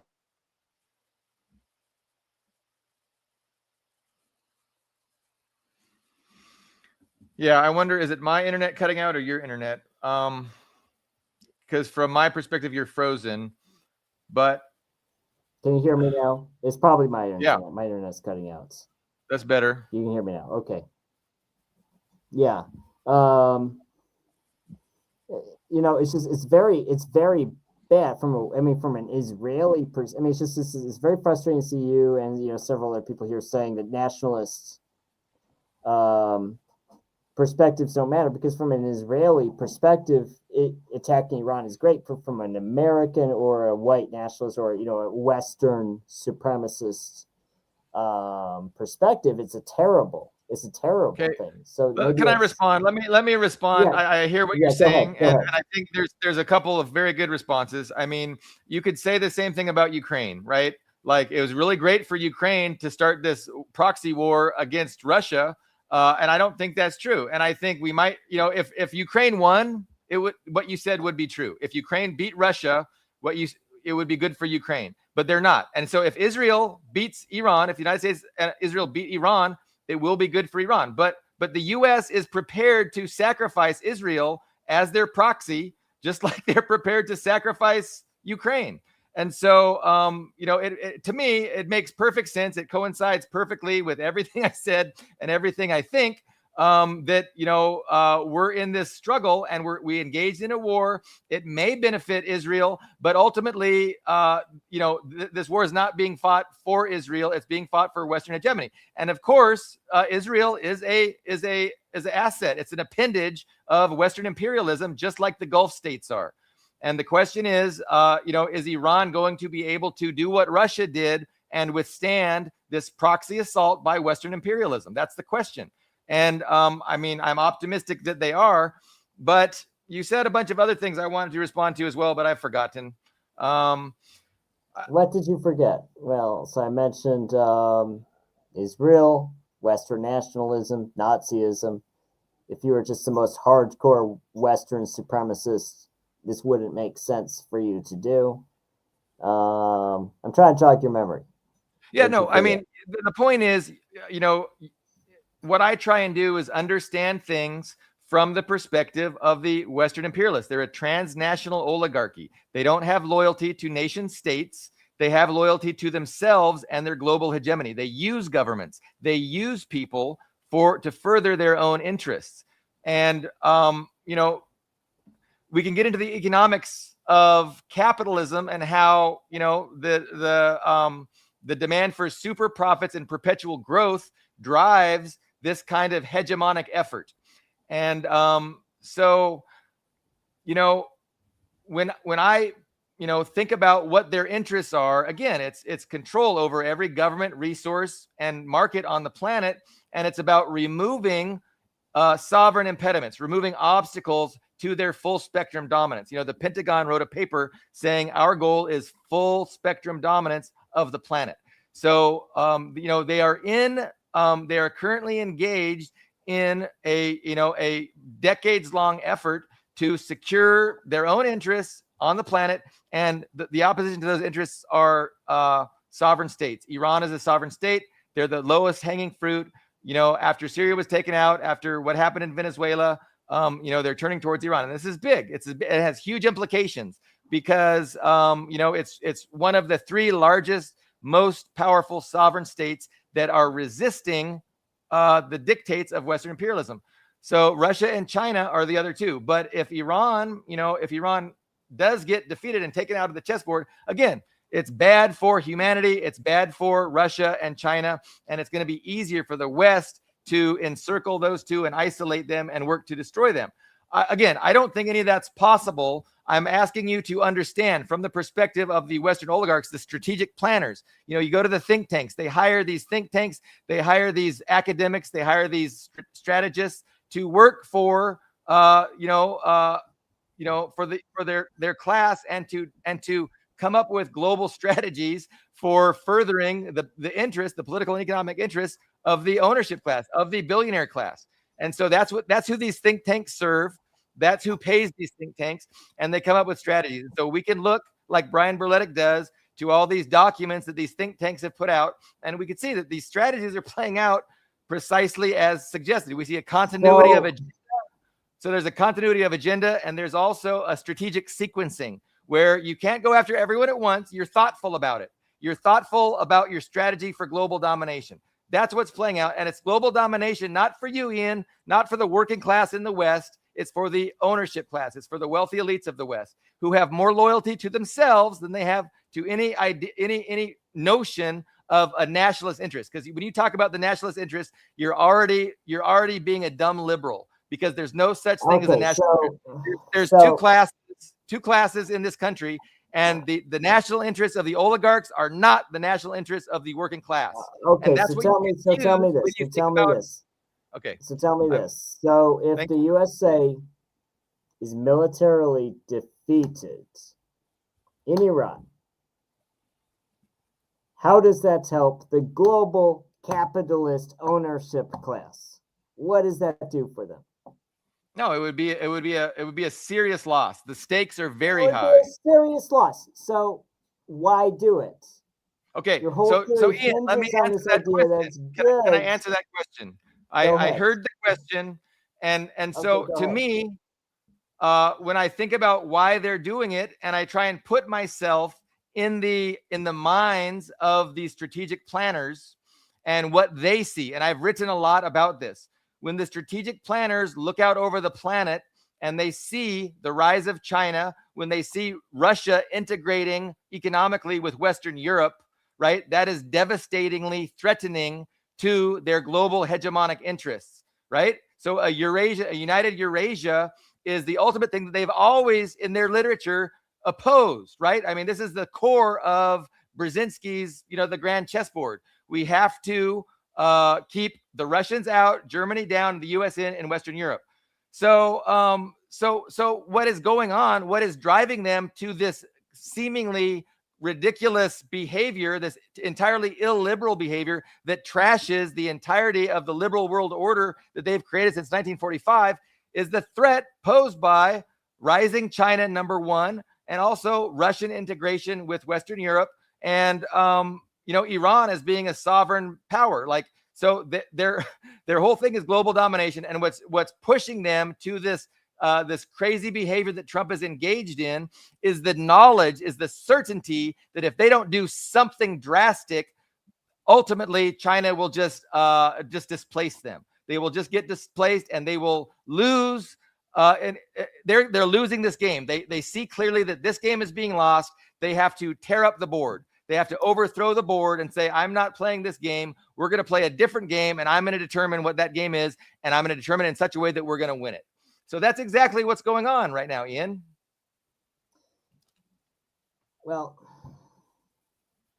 okay, so the Russian government, Putin had more or less the same position I did. They gave the USA a very capitalist, globalist offer. When Putin took office, when Trump took office, Putin's government came to him with a very, very, very capitalist and globalist offer. They're like, look, we will give you unfettered, completely unrestricted access to Russia's natural resources. We will give you unrestricted access to the Arctic. We'll basically give you whatever the hell you want, as long as you give us these few things that we want. And basically, Trump's government told him to fuck off. So I think that by itself proves that your statements are wrong. That's not just global. What are the assumptions? I'm going to make you think rationally. What are the assumptions within your statement?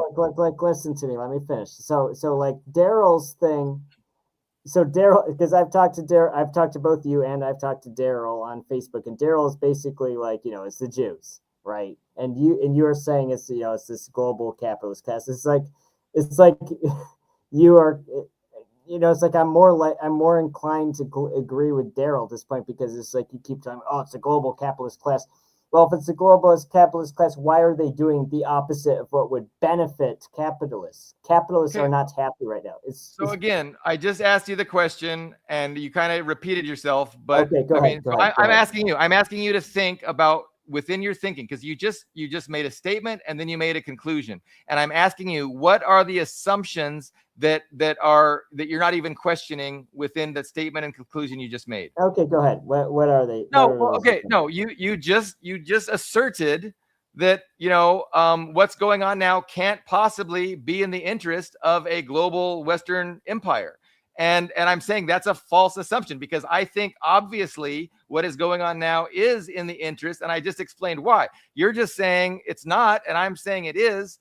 But and so we can have a disagreement. I mean, it's totally fine. I wish I could show you. I should show you what my cryptocurrency holdings look like right now. They're not good. So it's funny we tell me it's good for the capitalists. Well, the dollars. If you understand that the primary want and desire and motivation for the Western global capital is the defeat of China, right? Is to defeat China. So they can't do that. So let me talk about what you said. What does China have to do with Iran? Okay. Well, number one, China gets 17% of their oil energy from Iran. And again, Iran is part of an axis of resistance that demands sovereignty. And so the fewer sovereign states, the more isolated China will be. So there's a lot of reasons why China is interested in, not having Iran. Hold on. Let me stop you right there. I just want to stop you right there. Okay.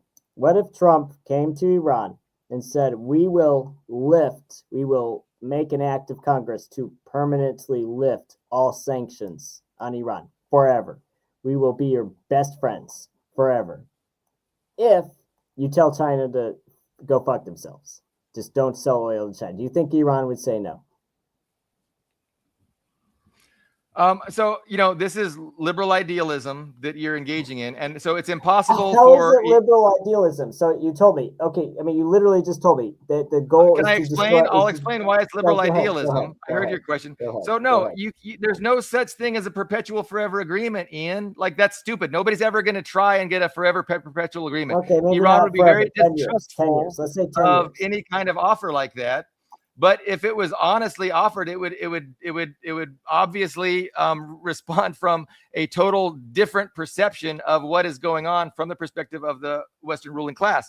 Because I mean, such an offer would suggest that they've resigned themselves to the inevitability of China's rise, and they would no longer be pursuing global hegemony. But such an offer would never be given. Why? So you just told me China gets 70% of their crude from Iran. 17%. Right. 17. How much? 17%. 17. I'm sorry. I thought you said 70. Okay, so you say 80%. 80% of Iranian oil. Iran?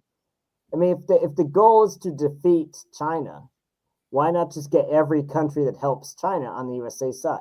Why not do that? Why not do what? Why not get every country that helps China on the USA side?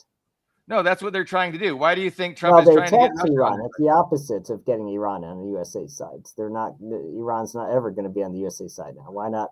Just make a deal? Because Iran is principled, Ian. Because Iran is not going to allow Israeli hegemony in the Middle East. I asked you that question a minute ago. I mean, if the USA made an offer, we want to be allies with Iran. Just stop selling oil to China. Do you think Iran would say no?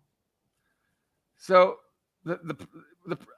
we've had this discussion before, and what you're missing, and what I got really excited about last time, was that you're confusing alliance with control. The West does not want alliances. The West wants control, and so they don't. That's why. So that answers both your questions, because you asked the question about Russia. Putin offered this great deal to the United States, and he didn't take it. And you saw that somehow as a contradiction of my worldview, which it's not. So again, in my worldview, we don't want a sovereign, strong Russia, which even if they offer, that's not what we want. We want to control Russian resources. We want to control the Russian government. And believe me, Russia did not offer the United States, hey, we will side with you and we will see China as our enemy. Now, if they did that, we would not be bombing them. But Russia is refusing to go along with to use them as a proxy against China. Russia's too sovereign to do that.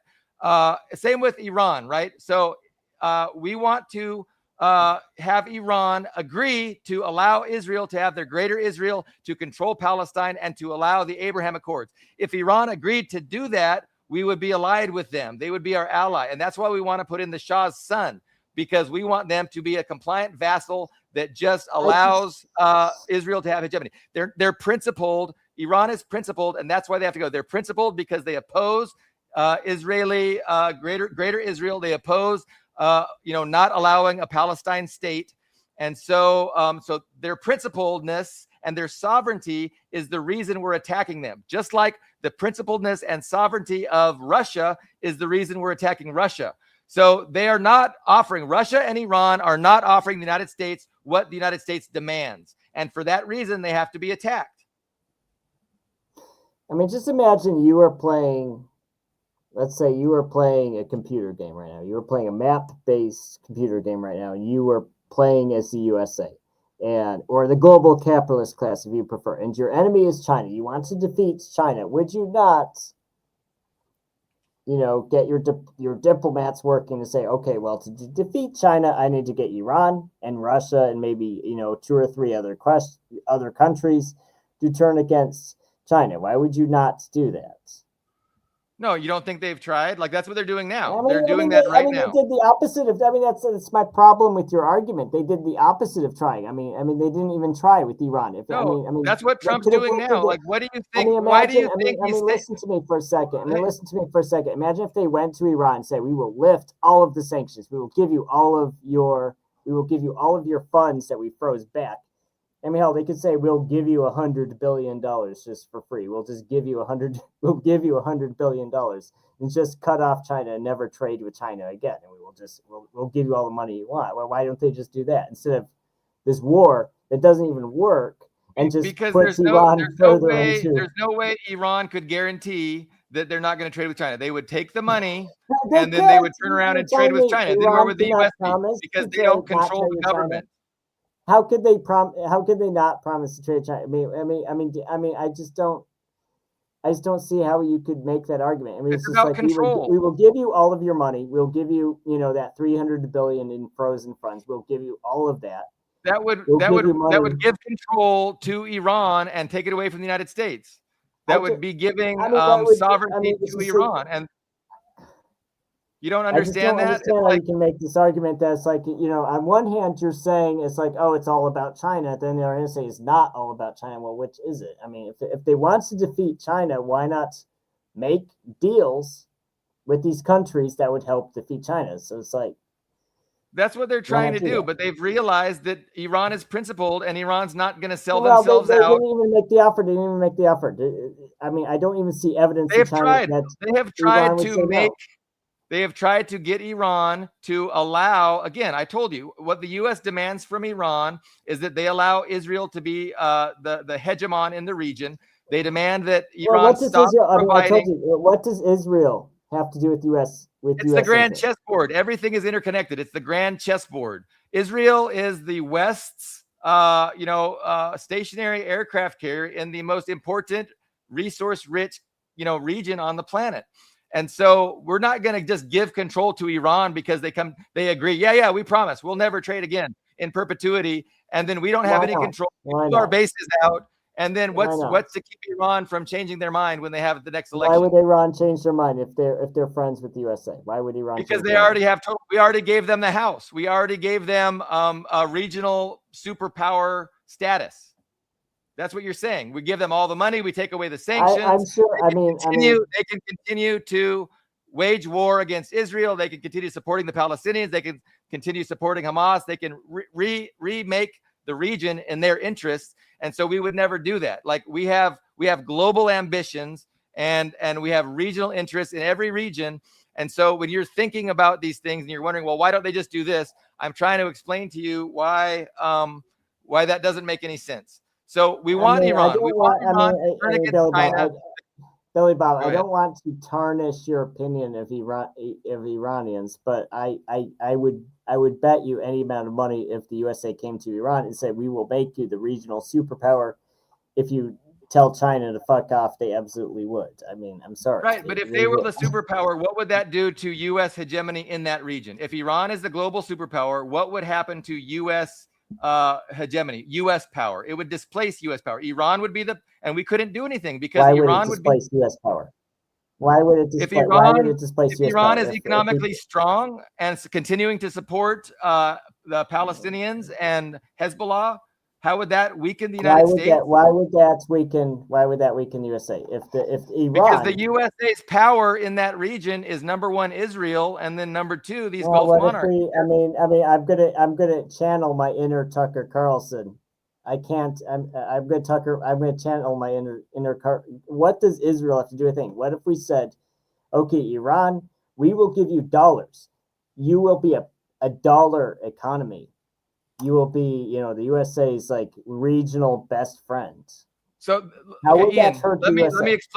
Let me explain very clearly. The U.S. would never offer that because we would have no way of ensuring that the minute that deal was done, the minute Iran became strong, powerful, and economically secure, they didn't flip the script on us and tell us to go fuck ourselves. Why would Iran flip the script? Because we would be handing them regional hegemony.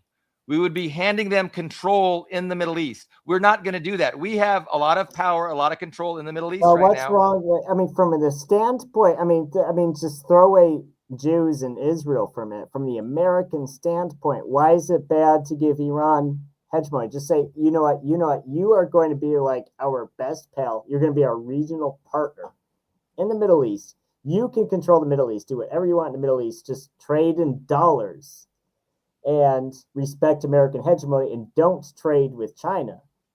And we will be, as long as you don't break those like 2 or 3 rules, we are friends. Why not just do that? My point is, that's what they want to do, and that's why they're overthrowing this government, because this government is principled, and this government refuses. You keep saying they're principled. I'm telling you, they would accept that deal. On what evidence do you say that the current Iranian government would not accept that deal? Well, okay, that deal isn't being offered because if you offer that deal to this government, they're not going to. They're principled. That government is not going to. You keep saying they're principled. On what basis do you say? What principle? What principle? On the principle of their own sovereignty, on the principle of not allowing Israel to be to have greater Israel, not allowing Israel to be the regional hegemon. That's the principle that they're going to war over. They're refusing to hand off Hezbollah. They're refusing to leave Hezbollah alone. They're refusing to leave the Palestinians alone. They are champions of justice. They are champions of those causes, and that's why they're principled. You're giving me a stroke. I'm gonna have a stroke. I'm sorry. No, look, Ian. I'm surprised we still have viewers. I just don't know how you can say. You keep saying Iranians. They repeatedly have gone to the USA at the negotiating table and offered huge concessions. So clearly, Iran is willing to negotiate and wants to give the USA what the USA wanted. Because if Iran did not want to give the USA what we wanted in exchange for a mutual understanding, they wouldn't have repeatedly negotiated with us. So on what basis can you say, well, they're principled and you don't want to negotiate with the USA? On what basis, on what evidence can you say that? Well, the U.S. has been making demands, and they're making demands of what you say. So what are the demands? It's a circular argument. You keep bringing up, because Israel is the hegemon. Well, what if the USA just said, fuck Israel, we don't give a shit what Israel wants. We're just going to do what's good for America. We're going to make Iran the regional power. Because it comes full circle. Do you not see this circular argument? It's like, well, Israel wants this, which is what we're all saying. Daryl's saying this. I'm saying this. Israel wants to do it. I think it's a legit criticism that my argument is circular. Absolutely. I just think it's a superior one to the one you're making, and it provides better explanatory power, and it describes what's actually going on. So it is circular. It's totally internally consistent. But yeah, no, circular is a fair criticism. But you have to understand that, it's still far more explanatory than any kind of liberalism. But, Well, number one, I mean, I'm just surprised we have 10, some live viewers still watching us. Yeah, we do. And It's Ian, a very I lively think, show. yeah, I think I these think are because of good. this, we're arguing so much. That's why the people love it. It's like the Coliseum. People love it. And we're being real about the disagreements, and I'm hearing, where our frameworks are bifurcating, and I think it's useful. I think it's good to discuss the differences in our approaches and our ideological frameworks. I think that's very important. So again, I mean, to just summarize the idea of what the U.S. wants in the Middle East, right? So the U.S. obviously wants to control the Middle East. They were happy when the Shah was in charge, but even then, you have regional contests between the different nation states. So even then, there was, between Iraq and Iran and Israel, and even Egypt was powerful back then. It was difficult to manage. So history has resulted in a strategy that is definitely Israeli centric. And so the entirety of the Western establishment is predicated on Israel being the global, regional hegemon of the Middle East. And they try to make Iran agree. Iran, if you agree to no longer have sovereignty, to no longer support the Palestinian people, to allow Israel to be the hegemon, and to get rid of your ballistic program, your missile program, and your nuclear program, and be totally compliant and subservient to our dictates, then we will release these sanctions, and you can thrive, and you can. But part of that is going to be to stop sending your oil to China, and of course Iran says no to that, and that's why we're seeing them attacked. So we will put in a government that says yes to that. So that's what's going on. And so your question, I mean, I don't know why, that answer isn't, changing your thinking about, because no, what I'm saying is it's possible for you to understand my worldview, and you don't even have to ask me. It's like I have a set, consistent, internal, you could say circular worldview, but it's possible to learn. It's possible to understand.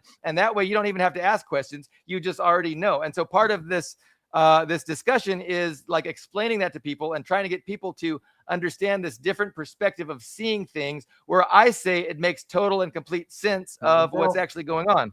Right, mom and dad. Who is mom and dad? Who's mom and who's dad? Daryl? I don't know. It's gender neutral. I don't want to be politically incorrect, but I want to answer Dust's comments here. Is Ian actively backing U.S. imperialism and putting forward a strategy to do so? That's really funny, because yesterday I wrote an article on Quora where I was suggesting Russian strategy. It's like, if I were President Putin, and I gave forward this strategy of what I would do if I was Putin. And like, there were several comments that were really upset, and they were calling me a traitor, like, oh, you're Russian, you're blah blah blah blah. They were really upset with me for for giving advice to President Putin. Like, President Putin's reading my posts and like responding to what I said. So it's just really funny for me to see like this guy being upset, because it's like Trump is going to listen to this podcast and be like, oh, Ian is right. I should do this.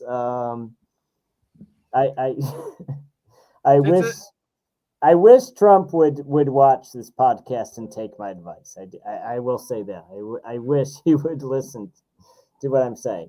Well, I think Trump cares about only what certain people think. I don't think he cares about the working class, and that's why he lied to us to get into power. So I think he cares about the oligarch class, and he's doing his best to further a particular strategy. Because again, within the ruling class establishment, there's not unanimity of strategy. So different forces, want different strategies. So Trump, again, remember, there was one strategy that says, let's go to war with Russia. And Trump consistently since 2016 has been saying, hey, wouldn't it be nice if we were friends with Russia? Because he's pursuing the strategy that says, let's peel Russia away from China, and then we can weaponize Russia against China, or at least get them to stand down when we target and try and isolate China. So Trump is pursuing a different... Why did Trump abandon that strategy? I think that's a really important... I think that's what you said. That's a really good point. And that's what Tucker Carlson said, because Tucker Carlson has had that position even before the Ukraine war. He's had that position for almost 6 years now. I mean, if you look at old Tucker Carlson videos, he'll say that. Why aren't we allies with Russia? And he'll give all the reasons why it would be good for the USA to be allies with Russia, because Russia is the largest country in the world. It has huge national resources. It has a huge army. It has millions of soldiers. It has thousands of nuclear bombs. It's like, why are we enemies of Russia instead of allies? And I remember, actually, I think one of the first videos where I actually respected Tucker Carlson as a political commentator is 5 years ago. It was in 2021. I don't remember which Democrat retard he was arguing with. I think it was Sullivan. It was one of these Biden Democrat retards that Dust is probably in love with. But, this guy's going on about blah, blah, blah, how Russia is like this xenophobic, racist, homophobic, enemy of America or whatever. And Tucker was like, why are we, and he literally just asked him, why are we enemies of Russia? Why aren't we allies? And like, this guy's head looked like you could literally, it was so funny because you could see this guy's head, like he was literally like, you could see his brain just freezing. It's like, he didn't have a reason. There's no logical reason for the USA to be enemies with Russia, and Tucker just directly asks that, why are we enemies with Russia? Why aren't we allies? From a nationalist political standpoint. There's no reason to be enemies with Russia. So you're embracing a framework. You're totally immersing yourself within this framework that suggests there's a national interest, and then it suggests according to that national interest. And so my framework again kind of dismisses that idea. It understands that the ruling class is not loyal to a nation or the interests of a nation. They don't care about the people in that nation. They don't care really about the nation itself. They care about themselves and their oligarchy. And so, but look, the oligarchy has had a dispute. There's a fracture. There's a disagreement with the oligarchy. And that's why we had Russiagate, because there was, the Democrats were in power and they were pursuing a particular strategy that says, instead of, our way to China is to regime change and balkanize Russia. We're going to have a proxy war with Ukraine. We're going to regime change and balkanize Russia. And then we will fuck with China. And so the Republicans were saying, well, that's stupid because we're probably going to lose that proxy war against Russia. We're going to empower Russia, and it's dumb. And that was kind of Trump's position from 2016. Now Dust disagrees. Dust thinks that all we wanted really to do was to make Europe pay for the proxy war against Russia.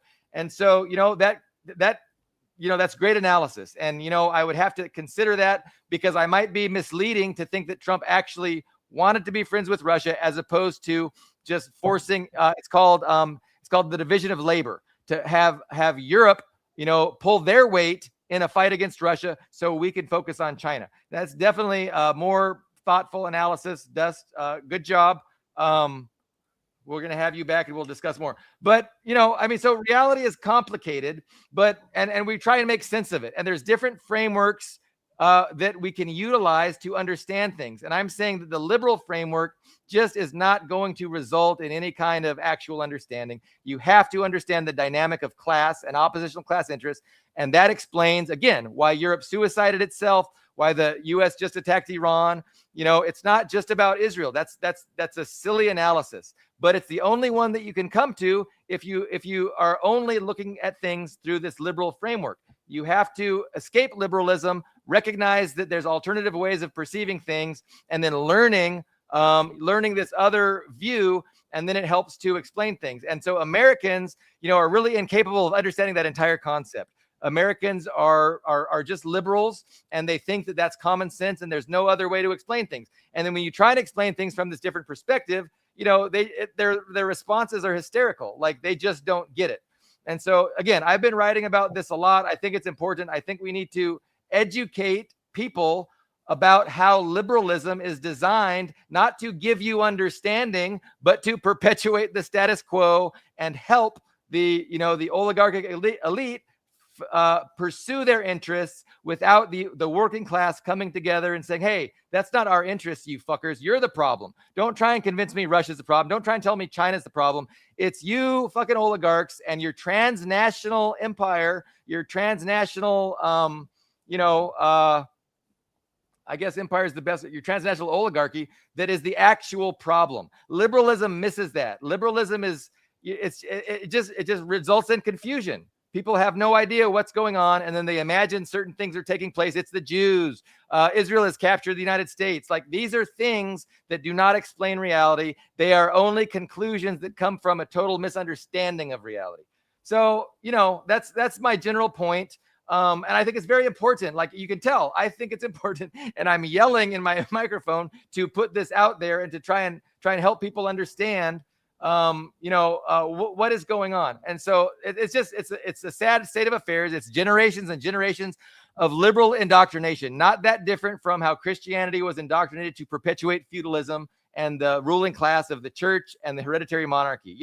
It was Christianity. Anybody that opposes Christianity must be evil. We'll burn them. We'll suppress them. It's the same thing now with alternative ideologies to liberalism. Like, they're marginalized. They're ignored. They're not allowed mainstream proliferation.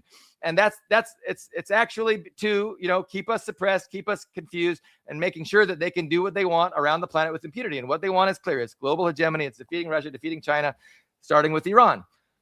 I've been fasting, actually. I've been like 200 calories a day for like 3 days. And so it's amazing how I still have energy to talk.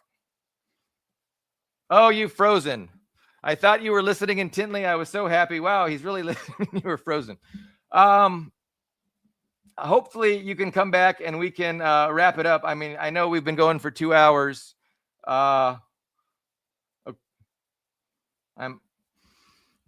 if you can't, I can go ahead and end things. But yeah, I mean, this is what I'm writing about on Facebook all the time, and this is what is important to me. And I'm even more agitated and motivated with what's going on, because like, we're seeing things really kick off. And the stakes are super big with regards to Iran. If the U.S. fails, huge. It's huge. It's catastrophic if Iran survives. And if Iran succeeds and wins, man, that is fucking awesome. I am speaking to the void. So, but Ian, 2 hours in, you froze for a bit. I did freeze. So I need to pee. So you want to wrap it up? Please. Yes. Okay. So, but no, this was a great, I want to say this was a great episode. It was probably one of our best. I thank everybody for watching. Okay. On that note, we will reconvene this week or next week. Thank you very much.